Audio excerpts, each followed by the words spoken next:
I guess we'll start now then. Welcome to the first ever episode of the Race Exotics podcast.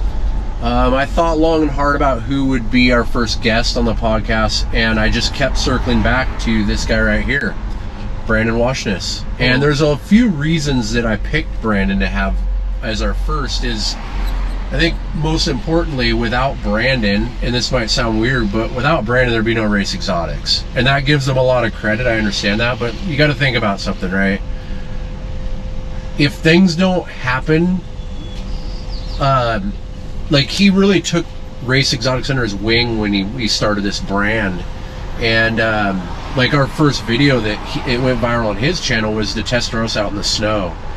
And those little wins like that, I honestly wouldn't have kept going. Like, he filmed our rally, the rally recap blew up completely. Without those wins, I would have given up on this because I have another job, right? I wasn't doing this like, I was doing this for kind of fun, and I also like to win. I'm not used to not winning.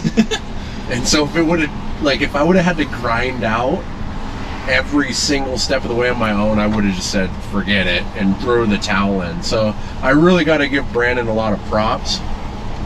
Without Brandon there'd be no Race Exotics in a roundabout way. I mean, I understand a lot of us put work into, but without this guy right here, I would have given up a long time ago. He gave me those wins and showed me the way to kind of do things, and I mean, he helped me a ton in just like what not to do, what not to post, and you've been a lot of help for sure. So that's why we're starting this episode, or this series I should say, with him. Sick. I'm honored. Yeah. I like this idea of driving around doing this as opposed to sitting in for sure. Sitting in an office being awkward for an hour and a half. Yeah.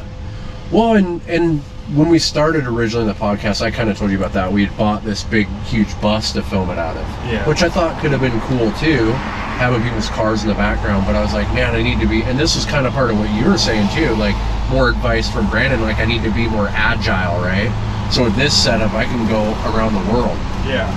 And the other idea was still cool, but like when you don't have a podcast already set up, and like the idea already running and in place, it's hard to invest that much money into hopefully this works, or at least doing it like this. All right, you're getting the podcast going, this is still a good idea. Yeah. And then eventually you can work your way up to like, all right, we'll have this bus that we'll bring to SEMA or bring to the big events, where we'll put people's cars in the back and I didn't think about that. Like I could still do that original plan down the road. Yeah. Once this one. But you don't need that to get going. Exactly. So you just might as well do what you can, which is this setup, which is actually pretty sick. Yeah. And then just make what you can out of it. I like the camera being on top too, seeing like where we're going. Right. Well, so this is the first official episode, but we did like a prelude, which was explaining what the podcast was, and that was with Ellie and the Noble. Yeah. And we had a 360 on that, and Cars with JR does our editing for us, because I'm not very tech savvy. And he goes, Scott, it sucks. Horrible. I hate everything instant 360 footage. They actually sent me a free one to like make some videos with. Like they just sent it to me without me being like, oh yeah, I'll make XYZ. And then I went to go use it. I was like, this is just a pain in the ass. Having to use a different app to get these okay clips. Right. It was like back like the first instant 360, so the quality wasn't there. Whatever. Right. Now they've gotten way better. But I was like, man, this is a nightmare to use. Like, yeah, no kidding. I'll just stick with cell phones. The footage is, it has kind of like a fisheye effect, but the footage is neat, being able to like, especially with the first one, we were going through Pike's Place and JR was able to like see people filming the car and stuff. So, and we had like a little entourage with us. We had the Lamborghini and we had a few cars. So like everybody's pulling their phones out. Yeah. So that I'm excited about, but I think for the normal, we don't like, I think this is plenty good now. Like we can mention things that we see, like driving down Beach Drive right now, and then JR can cut to it. Yep. So is it still a wide angle up there? It's just It's just a GoPro? It's a GoPro. Oh, okay. Yeah. I didn't change I think you can do like super wide and wide, but I just hit record. As long as it's a GoPro, you're fine. Right. Oh, there's that Go Fast boat. They just passed us. We're down at the restaurant. Oh, yeah. Yeah, they were loading it in when I went to go throw that cup away. Yeah. So yeah, I had a few questions I asked that I wanted to ask you that I think a lot of people that are maybe tuning in are curious to know about. The first one has got to be like your biggest question, right? Is what camera do you use? Oh my god! I just use a Sony A7 III, which I've had for like 6 years. It's kind of outdated now. Right. Yeah, that's my number one question everyone asks me. What camera do you use? What gear do you use? It's like, I don't know. I've always had like a love-hate relationship with that question, because one, it's like, it's a compliment in some ways, being like, oh, like, what do you use? Like, your stuff looks amazing, yada yada yada. But it's also like kind of a backhanded thing, be like, oh yeah, your stuff looks amazing. What camera do you use that does all the work for you? And it's like, what camera do we give credit for what you did with? Yeah, exactly. And then like when I tell people A7 III, and they're like, not an FX3, not a red, like you're not using any of these crazy expensive cameras? I'm like, no. They're like, oh. Which I almost think at this point you gotta keep using that one. Which is why I haven't upgraded. Like I'm like, all right, this obviously works. People think it's a red, or people think it's an FX3 or something crazy.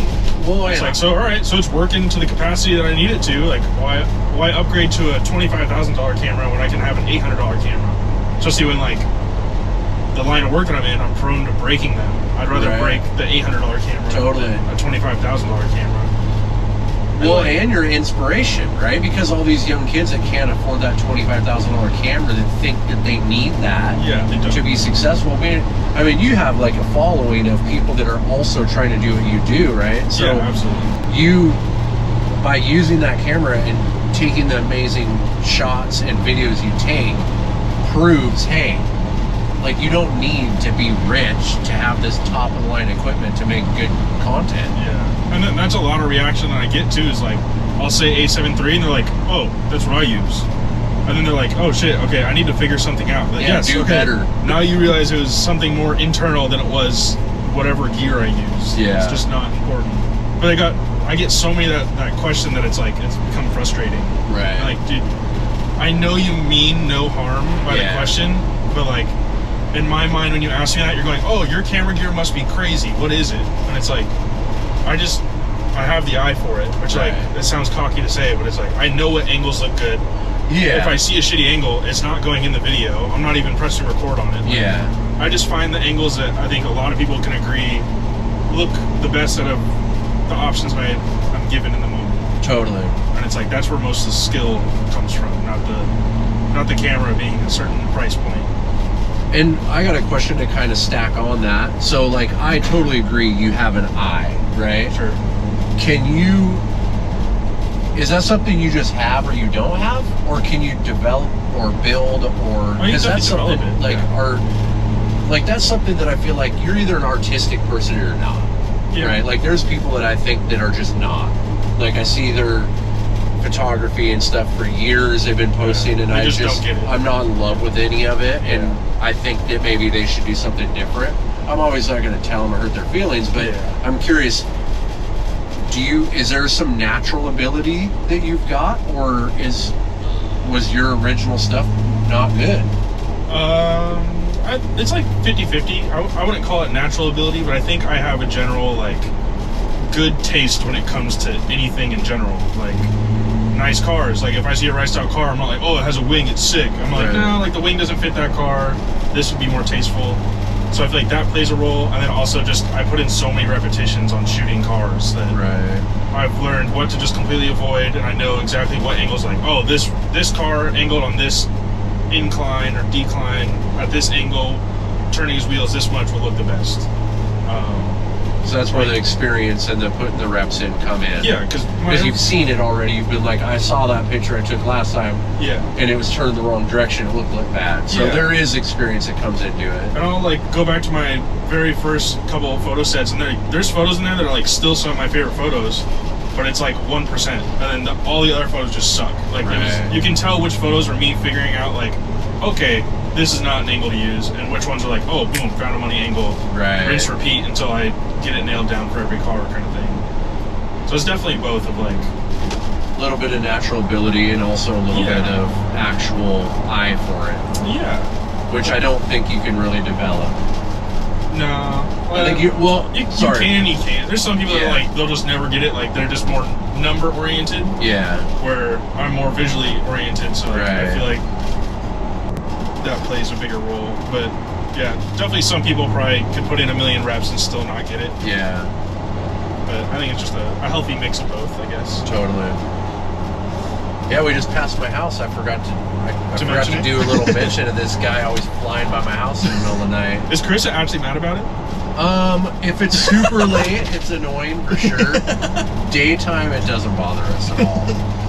It's mainly Isaac at 3 a.m. 2:03 in the morning. 2 a.m. with the Aventador, yeah. But you were there too, so it's not just Isaac. Yeah. I had a part to play. Wake up, Scott! Downshifts lights my neighbor's house up. For those of you that don't know what we're talking about, they flew by our house in a straight pipe V12 Aventador and downshift right in front of my house, shot flames all over the place, lit my neighbor's house up at 2:03 in the morning. It was Isaac's idea, not mine. Yeah. You know that was Isaac's plan. Oh, I totally believe it, but there was somebody recording him. Well, it wasn't me. Okay. It was, I think it was Hunter. Oh, weren't you there? I was there. Oh, okay. I was driving the camera car. I see. The camera truck. I was in the Raptor. Right. So, a couple more questions. I mean, you being kind of the center focus of this podcast, you probably have tons of questions, which myself included, even though I would kind of consider us friends. There's Yeah, we only hang out like every other day. Right. But we don't talk a ton about like how you started and your inspirations, and I mean, I know a little bit about it, like you're in high school, but I think hearing maybe how or what your inspiration was would be an interesting thing to hear too. Probably your dad's cars, I'm assuming?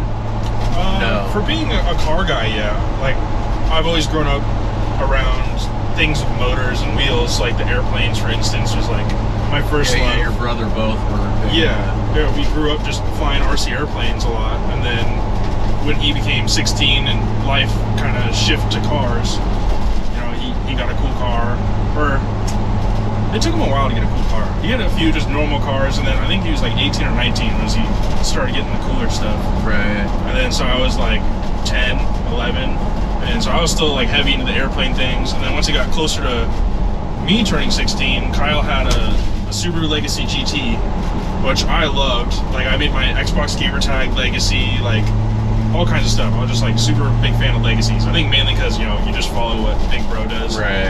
And then yeah, I was like 15 and a half, and he's like, all right, we should start like hunting for your first car. Like, how much money do you have? Oh, I had like $2,500 to spend, which back then, that would actually get you a decent car. Oh, yeah. Nowadays, that doesn't get you shit. It's crazy how fast it changes. Yeah, and so we shopped around. I ended up getting the same car as him.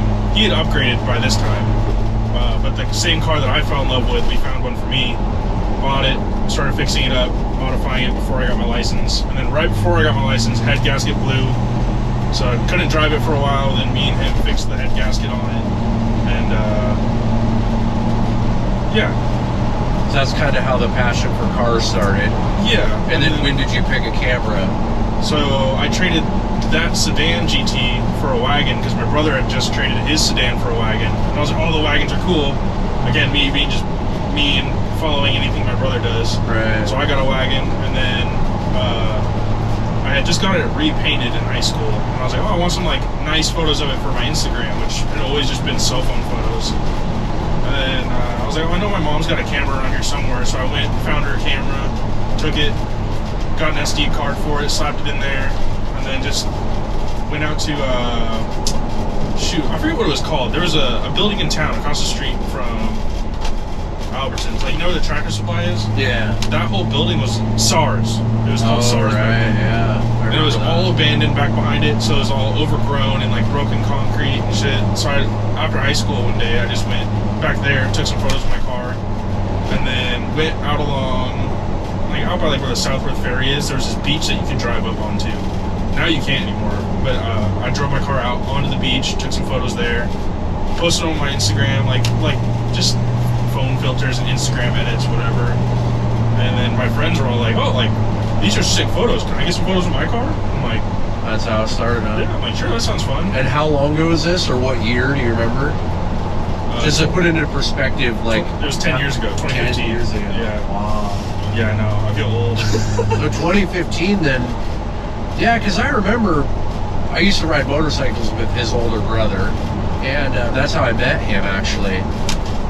But that would have been prior to that. Really? Yeah, so when I first met Kyle was in 2011. Because I remembered you not being some big hot shot in the automotive world. And back then I had a car, right? I had the Pantera. I was going to Exotic RTC. Like, I was a big car guy growing up too. And I remember you, like, I mean, you were young. I mean, 2011. 17, yeah, 17. Well, in 2011, how old would you have been? 13. So yeah, you were like a kid. Yeah. And I remember, like, I mean, I rode motorcycles quite a bit with his older brother, Kyle. And I kind of stepped out of the car world. I had my eldest daughter. I sold my car. I left the car world and I came back and he's some big hot shot. So it happened in that window between, like, my daughter was born in 2013, which is when I sold my last Pantera, and then I came back in like 2022-ish, 2021 maybe. I got Ferrari, and he was some big hot shot. I shouldn't say hot shot like full of himself, but like he had like blown up. I mean, he made a name for himself in the industry. So when you started, you were probably pretty early in the game, huh? Yeah, there wasn't many people doing what you're doing. There was no one with dot media. Like, dot media was me, because I was trying to come up with a cool Instagram name of like, oh, what do I want my photography page to be? I couldn't think of anything, so I was like, oh, I'll just do my last name, dot media. And then ever since then, like, everyone and their mom has done dot media. Something really? Dot media, yeah. Interesting. But I don't think I was. So you're a trendsetter then. I don't think I was the first one, but so many people tell me, they're like, oh, dude, you're the OG media, like the OG dot media. Wow. But now everyone and their mom has it, which is why I want to drop dot media and just go to just WOYSHNIS. And I think that will be cool for like your brand as you transform it a little bit. Yeah, I'm definitely trying to revamp everything. Yeah. And I think that'll be good. I mean, like I've said, I think you need to make yourself the brand. Yeah. I think that would be good for you. So much easier said than done. I'm just so awkward on camera. I don't know, you've been doing pretty good. Alright. But I feel you. Like, I'm pretty new to this too, so I feel kind of dumb. Yeah, it's hard. Yeah. That's all it is. There's not actually, no one gives a fuck. Right. But it's just you in the moment being like, oh, I just feel dumb. But then when you get home and you make the content, you're like, no, this is sick. Like, why did I feel dumb in the moment? Right. But it's still so hard to overcome. Especially when the bigger the camera gets in your hand, and you just know everyone's like, oh, this guy thinks he's a hotshot YouTuber. Exactly. With this camera and a fuzzy mic on it. 69 like, Camaro. He must think he's somebody.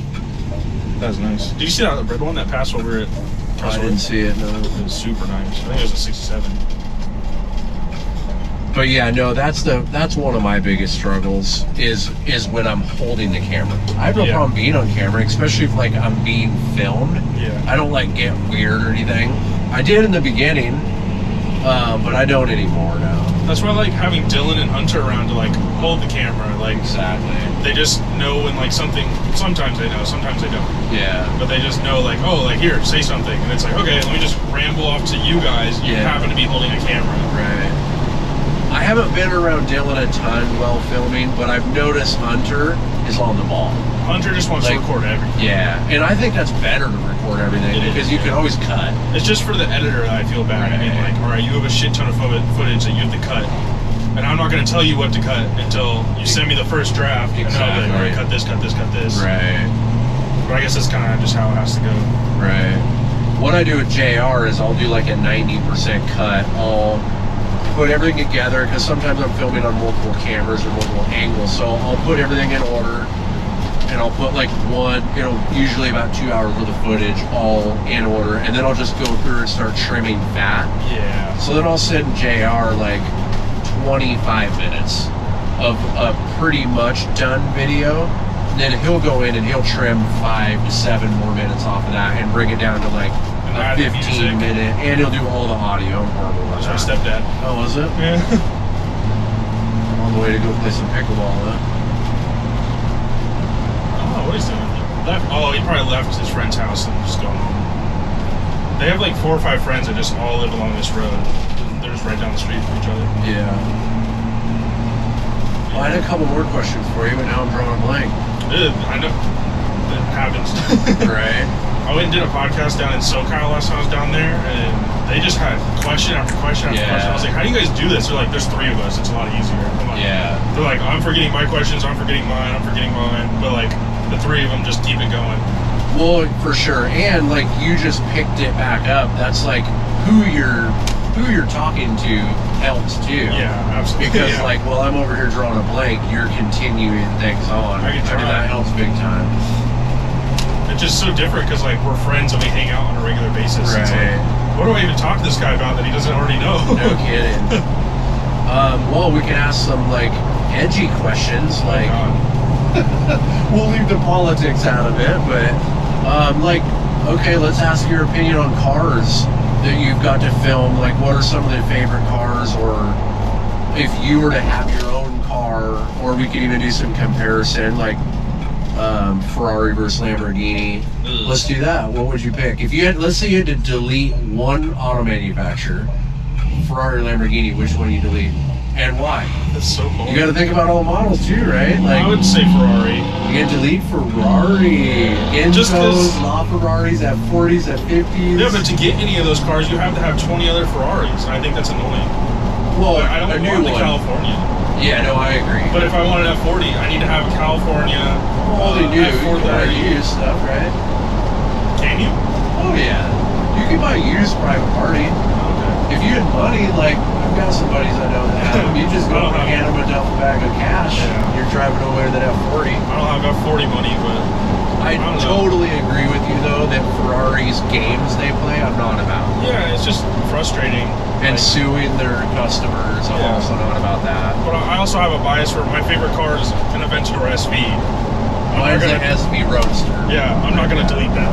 For sure. So, like, the combination of, alright, Ferrari plays these weird games to even obtain their cool cars. Right. And the fact that some of my favorite cars are already Lambos, like, this is kind of an easy decision. Yeah, that's a tough one. I always kind of looked at the Lamborghini. This is something that kind of changed my perspective on the Lamborghini, was the Nürburgring and the SVJ. Yeah. So I always looked at Lamborghini because they don't have like a factory race team, right? I was like, they're a show, they're like for show. I never realized that, Yeah, they don't have a race team, and so for me, I was always kind of like, I always said Ferrari. Obviously I have one, but not just because I have one. There's a lot of those iconic cars. But mainly because I'm very much about like proving and like actual real world usage in the racing world, I guess you could say. Well, Lambo still makes race cars. They do, but they don't have a factory race team, and that was something that always kind of bothered me. It's like, well, why don't they have a race team? They don't trust their cars to win, or they can't win, so they've given up on racing. No. That was kind of my opinion on them, and why I kind of always leaned towards Ferrari. But after seeing that SVJ's lap time at the Nürburgring, it's like unbelievable. I don't remember what it is on the top of my head, but it's a heavy car. And it is a heavy car. It's a big, heavy car. But it's like faster than any Ferrari, or when it came out, I should say. Yeah, I don't know what the standings are right now. Yeah, it changes so often too. Like, Lambo has full, like IMSA race categories just as Super Trofeos. Yeah. I just got back from shooting those. Every single car is a Super Trofeo. Right. And they're all badass. Like, I love the Super Trofeo kits. They look so angular, Super angry. Cool. I love how the hood, the air comes through up through the hood too. Yeah. It's a very cool car. There's a couple that come to RTC up there, and amazing for sure. And they're super reliable. Yeah. Like the V10 platform has become one of the most reliable supercar platforms that you can even get. And that's maybe another reason why I've always leaned towards Ferrari, is I'm very hard on my vehicles, as you know. And the older Ferraris, I still stand by this, and the older Ferraris are way more reliable than the older Lamborghinis. Oh, probably, yeah. Like, I mean, look at the Testarossa.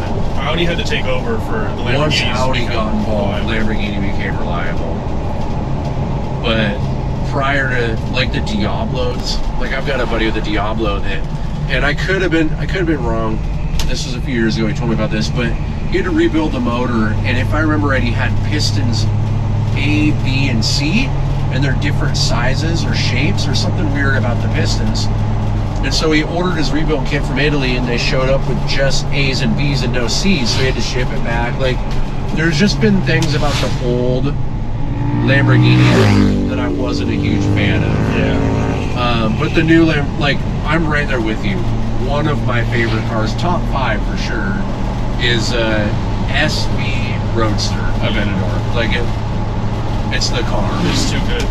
Yeah. They look amazing. The only thing I don't like about the Roadster is the back glass orientation. It's like you can't see through it as much. You can't look into it. Right. So that's the only reason I would pick a coupe over a Roadster. But I like the Roadster because you hear everything a lot better. Yeah. And I'm a convertible car guy, even though I don't have any right now. I grew up on them. I just love the convertible aspect of cars. And ever since DMX and Exit Wounds, and he goes in there and buys that silver Diablo. No top. And then like Miami Vice, and you've got like Colin Farrell, hair blowing in the wind, like top down. And then like, I mean, there's just so like, such iconic cars that were Roadster Lamborghinis. So for me, I feel like a Lamborghini's gotta have the doors. The doors are huge. And gotta be a Roadster. That's for me personally. So I'm looking at buying my first supercar right now, which I'm thinking R8. Everyone's like, oh, just spend a little extra more money and get the Huracan. I'm like, but you're just paying for the same car. Yeah. The doors don't even go up. Like, sure, if the Lamborghini, if the Huracan, the doors went up, I'd be like, okay, I'll pay the extra money to have the cool doors. But like, they're the same freaking car. They are. And I like the look of the R8s a lot. I would say pretty much even, or sometimes even better than the Huracan. One thing I would almost say go R8 over the Huracan for one reason. I think when you buy the Huracan, and a lot of Huracan guys are going to be pissed I say this, but to me the Huracan is like the entry level Lamborghini.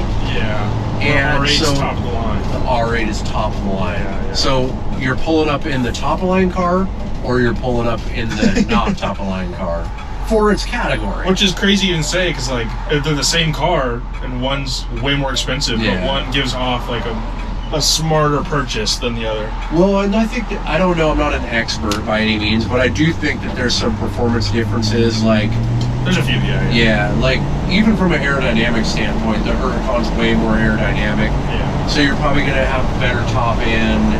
But when are you doing 200 miles an hour? You know what I mean? Like, what do you need that for? Yeah.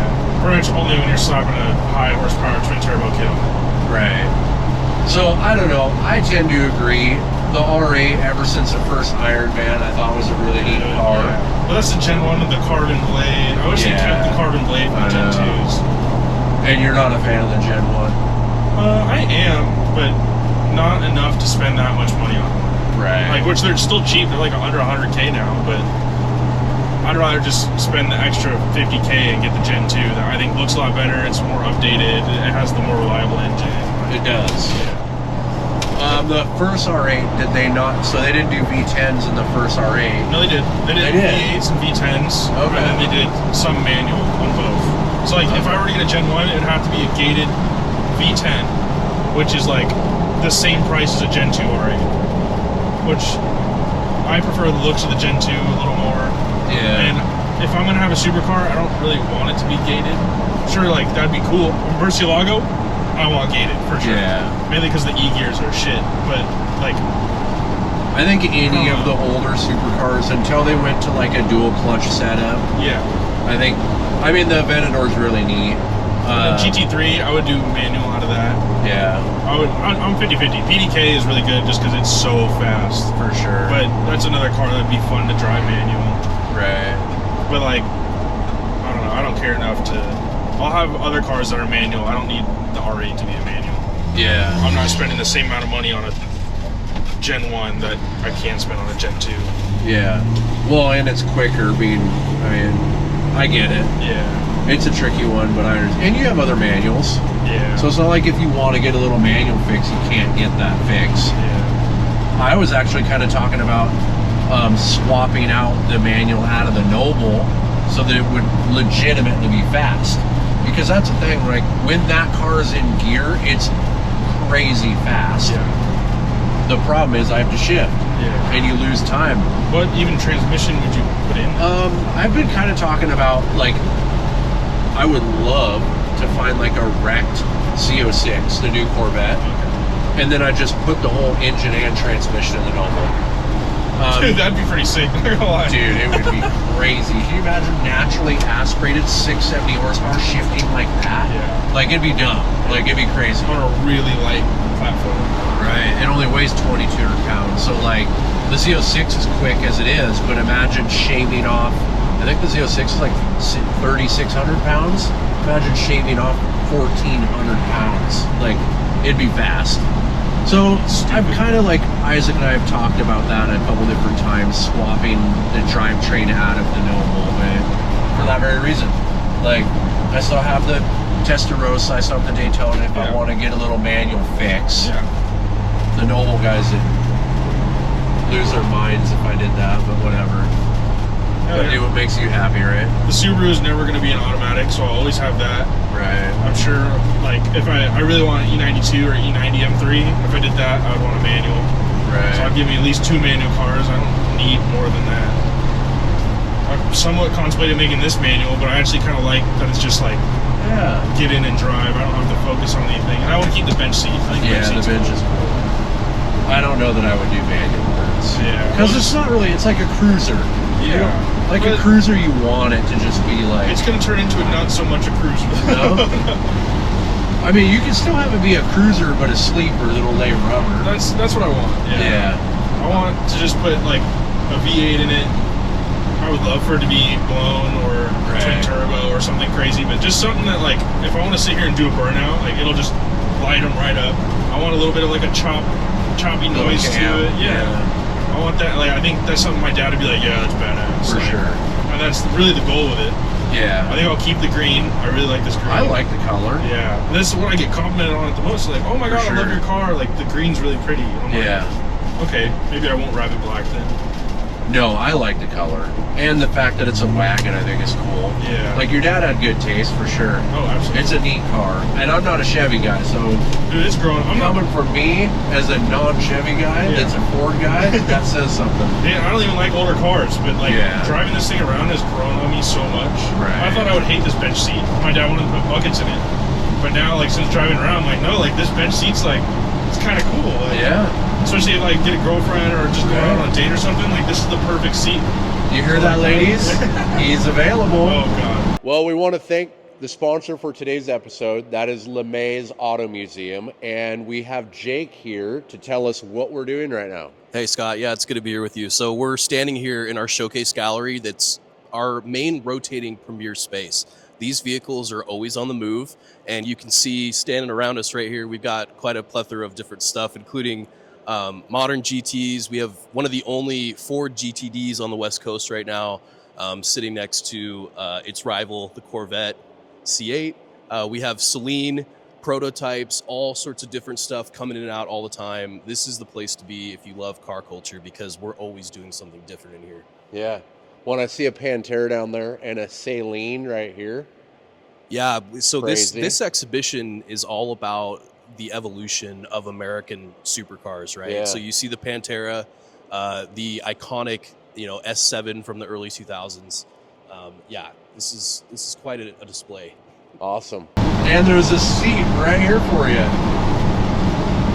For any of you not watching the podcast, we're sitting on a bench seat right now. You probably don't even have any girls that watch your podcast. I probably don't have anybody watching my podcast. Are you gonna have like a separate channel for it, or it's all? Well, it'll be on it, but it'll have like this is probably something you would know better, but like within the YouTube channel, it'll have like a category in it. Oh yeah, like a playlist. A playlist. Yeah, there you go. So it'll be on the same channel. Yeah, it'll be on the same channel. I'm not active enough, and honestly, like, I have to be realistic with myself. Like, the vlogging is not my thing. Which is fine. That's great to figure that out and be like, okay, let me pivot, put focus and man hours into something else instead of going further down the road that you don't even want to go. Exactly.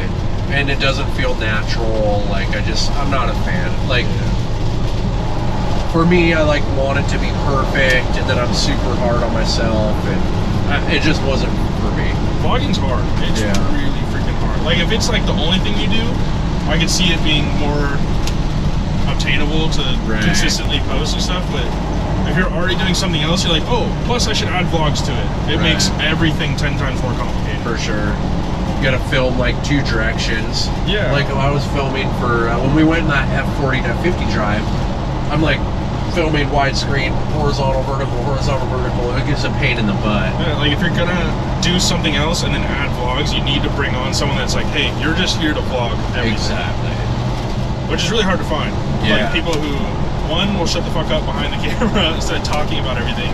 Like I literally just need a human tripod that just follows me around, knows what looks cool, and will edit everything. Well, and it's so easy for them to want to put themselves on camera too.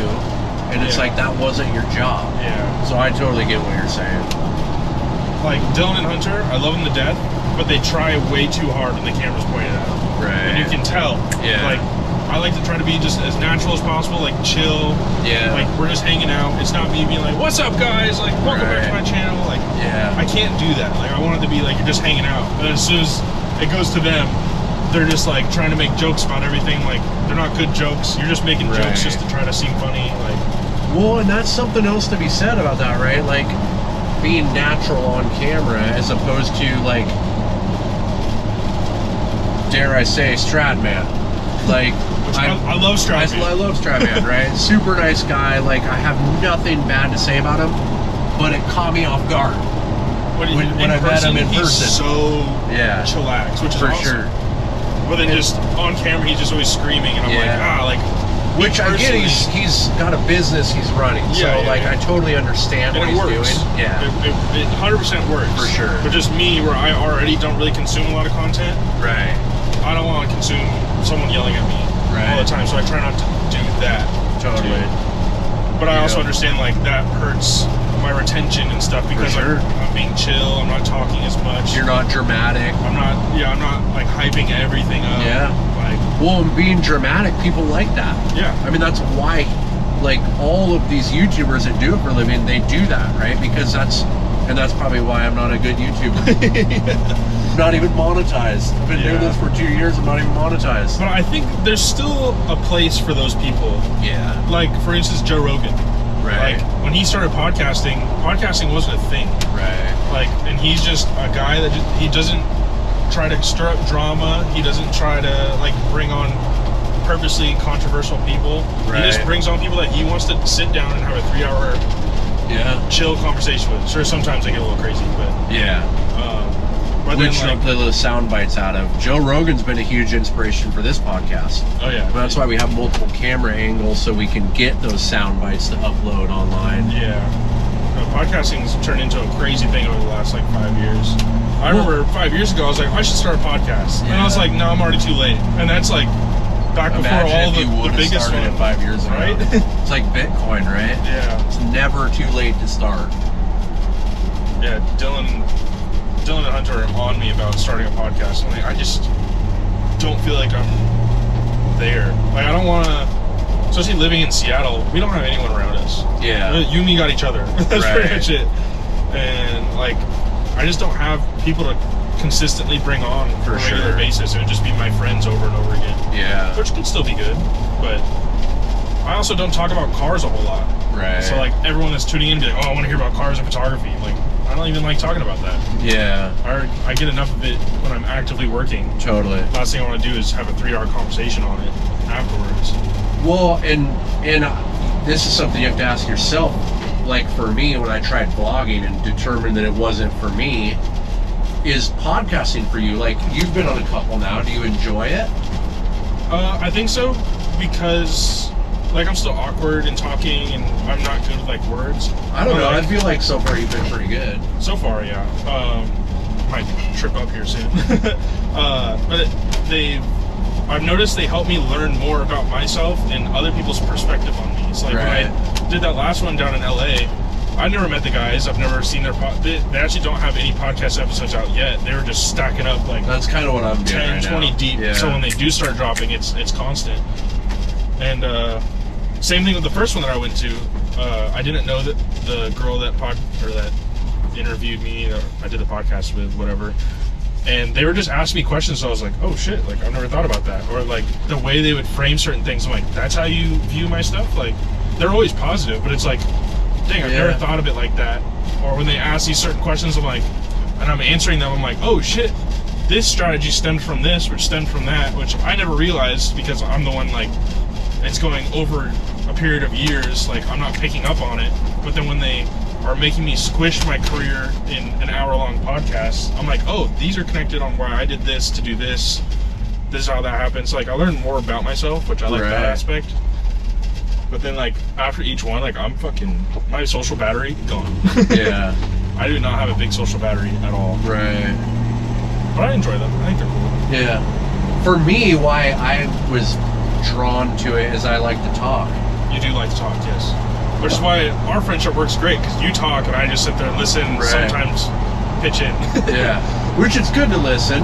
Yeah. Like, you can't, I think listening is more important than talking. I just enjoy the... You like conversation. I like conversation. Yeah. Which is good. Yeah, it's good for me going into the podcast sphere because I do it already. Yeah. Like, I've said for years, I'm like, why am I not, like, filming this? My first idea to start a podcast was 3 years ago, maybe, before I got back into the car thing, so maybe 4 years ago. And I actually have that red van down by the UPS truck. Yeah. And so I already cut the back doors off. I was going to put a glass back on it. And I was going to I already bought all my headgear. Like, I bought mics. I bought, like, those old Shure mics, I think they are. The silver ones that look like that out of the 50s. Because I was doing, like, a vintage look on my podcast. So I already bought all the recorders, and we, like, filmed a couple, and, like, the cost to make the podcast studio the way I wanted it to be, because I wanted it to be visual, right? Yeah. I'm not into the podcast without... You wanted a theme. Exactly. Yeah. It just was the same thing like we talked about when we started this. It was going to cost too much. I just threw the towel in after buying recorders, and then I don't even use any of it. I never use any of it for one podcast. I have 4 sets of, like, super nice wired mics. And they can still come into play. Yeah, like, for sure. Especially if these do well, you're like, oh shit, okay, I should have, like, a studio podcast for when I do have friends in town. Yeah. Or I do want to do, like, just a normal sitting down podcast. Then we have this cool vintage looking one that I wanted in the first place. But at least now you have, like, videos or active podcasts to, like, back up the idea. Like, okay, some people do enjoy listening to me talk to these guys. Right. Well, and originally I wanted to do, it was going to be, like, called American Made with Scott Carlson. Yeah. And I wanted to, like, interview veterans, like, especially the World War II. I'm super big into World War II. Me too, yeah. And so I really wanted to interview some of them before they pass away, because there's some crazy stat. It's like 1,000 a day are passing away. I mean, they're like 100 years old. Dude, that'd be a great... I would listen to those. Yeah. I love World War II shit. Yeah. And I've always, like, my grandpa's World War II, so I grew up, like, hearing stories and learning about the history of it. And so for me, like, I wanted to learn more about that, and I don't know. I still would like to do it, and this is a perfect setting for it. Like, now that I'm set up, I could just throw an old veteran in the car and take him for a ride and talk to him. You know, World War II is the reason I have my last name. Really? Yeah, so there's only 2 people alive now with my last name, me and Kyle. Really? That's it. In the entire world, there's only 2 Woyshnises that are spelled our way. So it used to be W-O-I, is how it was spelled. But my grandpa, he was an airplane mechanic in World War II. He had a heart condition that he didn't want the Army to find out about because they would kick him out of the Army. So he changed his last name to W-O-Y-S-H-N-I-S. Wow. Yeah, so that's why we have our last name. How crazy. Yeah. Isn't that amazing? Like, they call it the greatest generation ever for a reason. Which? The World War II veterans. Oh, yeah. They were called the greatest generation ever. And they were. Like, they thought they would lie to serve our country. Yeah. Nowadays, people are running away. Myself included. I didn't want to serve. Yeah, I mean, okay, let me retract. I felt a duty to serve my country, but I didn't like what was going on. I didn't feel like it was the right reason to join. Holocaust? Great reason to join.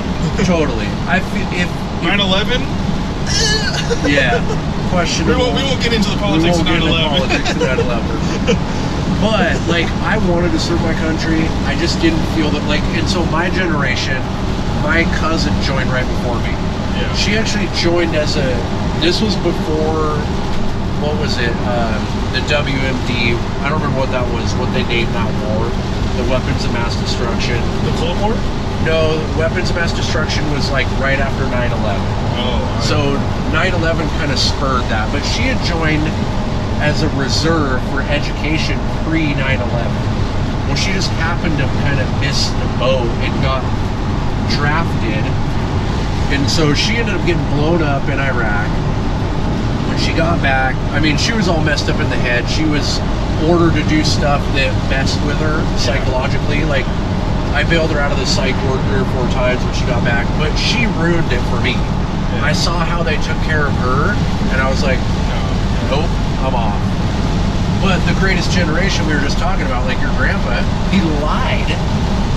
He lied to serve our country. Yeah. Who would do that now? I mean, that's name. amazing. He changed his name to serve our country. Yeah. I mean, that's heroic. Yeah. That's somebody you should want to be like. You should. It's pretty badass. It's badass. Like, it's bad. There's no other word than it's badass. You know. So that's how you got your name. Yeah. I didn't know that. And that's crazy. It's just you and your brother. Yep. Until you guys start making kids, right? Until he starts making kids. You're not gonna have kids? You gotta meet the right woman for this middle seat right here first. Huh? I don't know. It's one of those things that I'm not like, oh yeah, I'm gonna have kids. It's gonna be something like that where it's like, okay, the right girl comes along that I'm like, oh fuck yeah, like a mini version of both of us together, hell yeah. Totally. But like I haven't felt that with anybody yet. It's always been like, no, like I like not having that huge of a responsibility. Totally. Which obviously the older you get, that changes everything. But as of right now, I'm not like, yeah, I'm gonna have kids. Where Kyle and Brooke are like, oh yeah, we're gonna try for our first kid. Yeah. within the Well, next they're year. married and you're not, so Yeah. that's understandable. Yeah. Yeah, I don't know. I think it'd be cool. And it's like part of life experience to have kids. For sure. But I'd also want to be set up in a way where it's like, I'm not gone all the time on trips. Right. And having to be like, okay, wife, take care of them. And then like, you know, I want to be like completely involved. Yeah. They go with me everywhere kind of thing. We have enough money that everything's set up before they're like even out of diapers. Like, right. So, I don't know. No, that makes sense. I have a good like 10 years probably until I have a kid. 5? 10?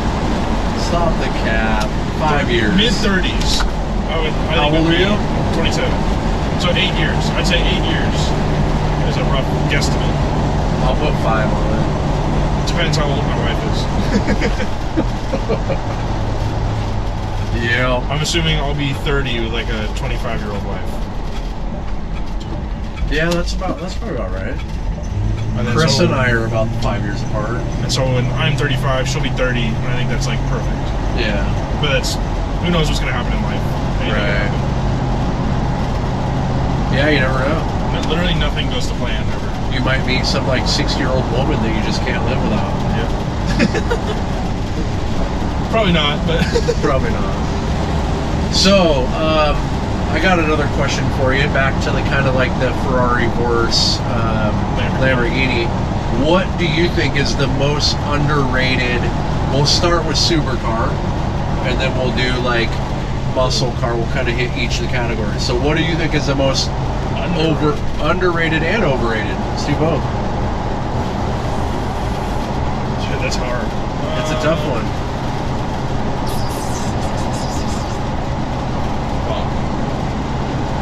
I'm not even like a car expert. But in your opinion, you see what's going on. Yeah, like, I can give you my opinion. Sure. Maybe I should first. Maybe I want to hear your organic opinion. I think you probably already know what I think is the most overrated and the most underrated. It's like My most underrated in the supercar / exotic, it's arguably a supercar, so I won't call it that. That's why I said Ford exotic. GT. No, is a Lotus Elise or Lotus Exige. I think they're the most underrated because they're crazy cheap. Yeah. They handle like I mean, I used to track one. These are great. Yeah. They handle like crazy. They're super cheap. They're reliable. They're really fun to drive. They're cool looking. I would say, even though they're 20-year-old car, they're neat looking. They're super fun to drive. So I personally think that Lotus, Elise, and Exige are the most underrated. And then I think the GT3 RS is the most overrated. I knew knew you were gonna say that about GT3 RS. You knew it. Yeah. And I can defend that. I don't think they're overrated. No? Like I can agree with someone else's perspective on them being overrated, but I like. So, in the one aspect that I think they're overrated is like modability and stuff. Like you can't do anything to them because they're already perfect.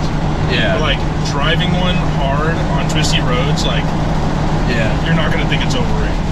Like it's such a good car, but it sucks because you can't do anything to it to make it better. Yeah. And when I say modify or have fun. And so just to clarify, when I say overrated, I'm not saying it's not a good car. Yeah. I'm just saying there's so much hype around it that there's also other amazing cars. Oh, definitely. And so that's more, I guess, what I mean. It's like, in my opinion, it's cool. It's an amazing car, but I don't think it's as amazing as everybody's led it to be, if that makes sense. I think the ACRs are underrated. I would agree with that. Like, no one usually bats an eye at them when they're at like car meets and stuff, and I think they're like one of the coolest cars. Well, and they have the like downforce. Like, I can't remember what the ACR downforce is, but it's like crazy. It's ridiculous, yeah. I mean, they have, like, I've got a buddy that's got an ACR and an 054 GT, which is my favorite car made, obviously. And he said the ACR just spanks it. Like, he goes, it's not even competition. It's got so much more downforce. It like, well, it's way newer too. Like the technology. It is. It's like 8 years newer. Yeah, which is the span of that 8 time years frame. is all big. Yeah. 8 years in like the 60s, not that big of a difference. 8 years in the last 2 decades is like night and day. But like, you can also go 2 routes with the ACR. You can go track version where you keep the stock power, everything, and actually have fun with it in twisties, or you go for like the 2,500 horsepower, 3,000 horsepower twin turbo builds. And it can handle it. Yeah. Because it's got that monster engine in it. They're still terrifying. Yeah. Like, when I had Danny's for that week or whatever, I don't think I truly floored it because I was terrified to do so. For sure. Well, it's good to know that to know or respect the car. Dude. Because it's very easy to get into a bad situation. 2,200 horsepower on public streets, like, I'm not trying to be the guy that... No kidding. Oh, yeah, I can just floor this thing. Right. Exactly. What's going on up here? Yeah. Go this way. This way? Okay. Yeah, maybe we should map these routes out next time. Well, on the next one. Well, we're just in general, so like timing wise. Yeah. I'm learning. This is the first one, right? So maybe that is a thing to do. That way it kind of times the drive and everything. But so we did Lambo versus Ferrari. We did overrated, underrated. Overrated, I think 488. Yeah? Yeah. Do people even like those? Yeah, that's what I'm coming to find out, is a lot of people, they're like, oh, I love the 488s. And I'm like, dude, ever since I first saw one, I'm like, nah. Like, the 458 is superior looks-wise to the 488. You think so? Absolutely. The 458 is, like, really hard to beat, in my opinion. I think the 488 looks better, but I would never own one, and I think the 458 is the best Ferrari ever made. Yeah. Jack of all trades Ferrari. Yeah. Obviously, it's not the fastest. Obviously, it's not the best handling. It's the best bang for your buck. It's the best bang for your buck. And the Pista, 488 Pista, I love those. Yeah. But, like, the scoop and, like, the stripes and everything hides the ugly front end. Right. I just really hate the 488 front end. Yeah. But that's something that everyone seems to really like except me. I'm like, nah, like, I'll pick almost anything over a 488. Right. Well, I just have a problem with the turbos. Everybody I know that's owned one has had turbo problems. Cole, Luca, Scotty, and Ben Kilo. The 4 people that, like, I hang out with. The only 4 that you know. Yeah. They've all had turbo issues. So, yeah, I wouldn't touch one. I'm not a turbo guy, though, honestly. Like, the Noble's my first turbo car, and it's been a pain in the butt. So I'm not really a turbo guy. I've gotten lucky with mine.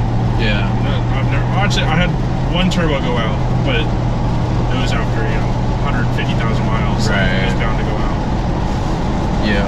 You push big power through it, it's bound to happen. Yeah. So I got another question for you. Yeah.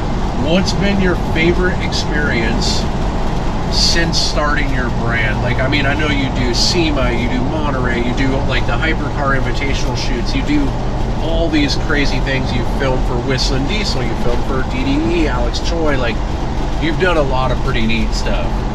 What's been your favorite experience of all of that? Koenigsegg.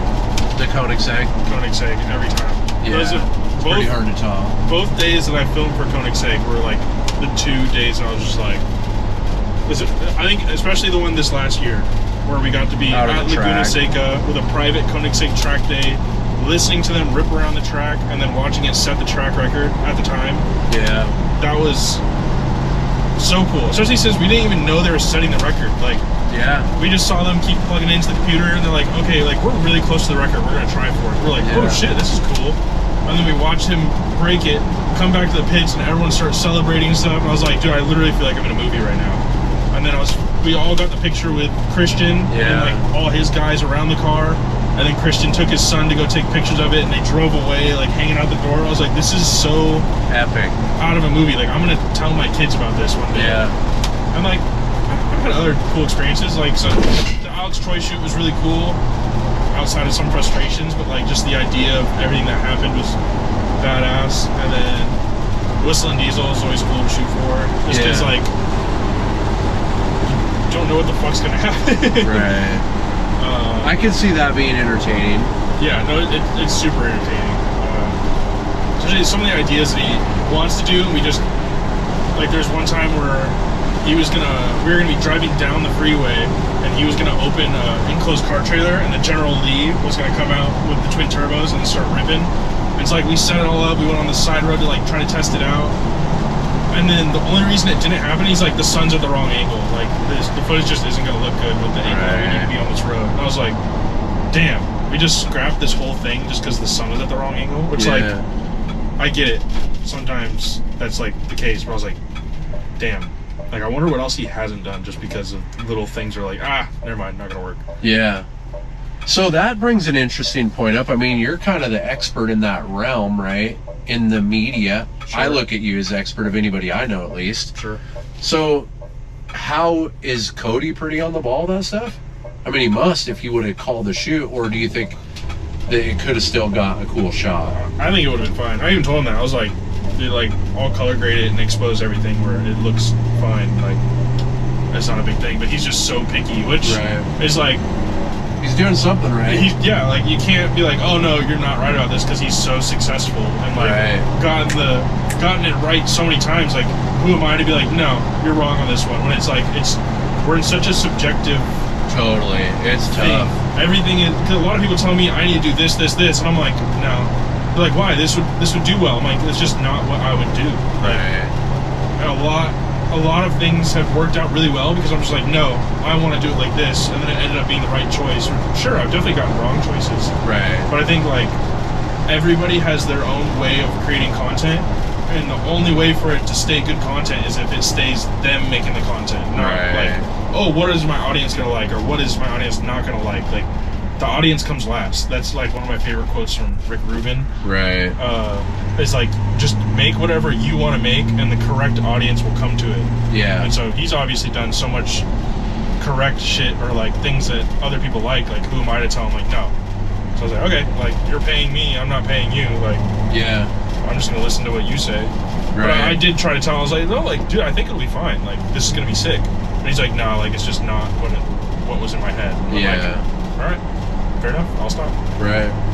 Yeah, no, that's interesting too. Yeah.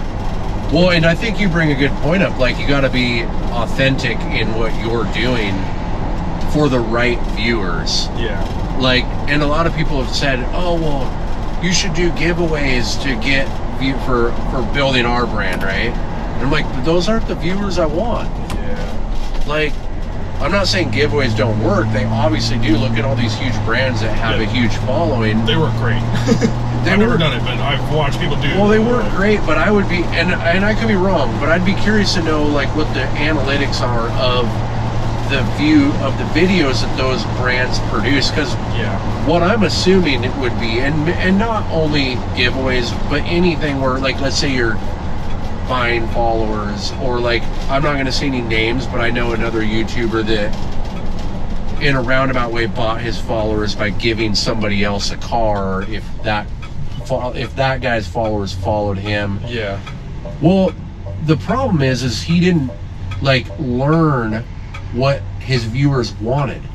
It was an unnatural growth pattern. And so I guess what I'm trying to say is I know what you mean. Growing natural, I think, is the only way to do it, because if you grow unnatural, no matter how you bought your followers, even if they're real people, and that's what I think a giveaway is, you're kind of buying followers, you don't really know your followers. And I think that's part of it, like your rebranding issue, right? You know your followers. Yeah. You know what they want, and you're afraid that what your followers are not going to like the rebrand. Yeah. I'm assuming is what you're... That's like some of it, yeah. But you know your followers. Yeah. Like, you know what they want. Yeah. You know what they watch. You know what they like. And I know how to mesh what I want to do with what I've already been doing to do it in a way where both new followers and old followers will appreciate what I'm doing. But it's still just a scary job. It is. But I think it's the right way to go. My favorite video you've ever shot is the Daytona one. Yeah. And of your Daytona. Of my Daytona. And there's a little bit of it's because it's mine, right? Like, I can appreciate that. But it's not even because of that. I like Isaac opening the garage door and the dust. I think you guys use a fog machine or something. Yeah, but a can of smoke. Okay, so the smoky effect and like the rustic car garage vibe. That one's done, but we're almost done. I think it's probably a temp thing, but that's the main one. Yeah. But that whole rustic garage vibe was cool. But then the relationships with the people I thought were awesome. Yeah. Like, you showed me and Isaac handing the camera or the keys of the car and the trade-off, and it was the relationship. It was tying the people with the cars that I appreciated the most out of that video you filmed. No, I agree. I like the story-based stuff way more, which is what I want to get more into. Right. But I'm just in this stupid hole that I've dug myself of all these videos I have to edit. Right. And like I want to be completely clean slated. You know, a lot of them I shot for free for like cars that I'm just like, oh, I just want to film these cars. But like, I want to get through all of them and just have a completely clean slate to be like, all right, what's the next video? And just I can put full brain power into shooting it, and then knowing that I get to immediately touch that video. Right. But like right now, I'm like, oh, I don't want to do anything story based because I'm gonna forget it by the time that I actually get around to editing it. It kind of kills it. Yeah, for sure. But slowly but surely getting there. Like, I would love, before I start modifying this, making a story about this with my dad. Right. Or his other hot rod too. Because like, I have a bunch of footage of my dad driving his other hot rod that I haven't put together yet. So like, I want to do that mixed with this or something. But like, something in the video tells you that like my dad passed away and like I'm taking over this car for him and stuff. Like, I already have ideas on how I'm going to tell the story. Yeah. But I want, like, as weird as this sounds to say, I want to make videos that make people cry. Yeah. Like, not specifically just that, but emotional. just feel something. Like, totally. I want videos that when you watch them, like, you feel something. You feel something more than just, oh, that's a cool shot, or that's a pretty shot, that's a badass car. Right. I want to be like, oh, fuck. Like, one of my favorite videos that I've done is Lonely Bunny, which doesn't even have that much of a storyline, but it's just enough of, like, why are you going on a drive? Like, why are you, I forget what the text even said, but basically the dude just got his car broken and was just going for a drive.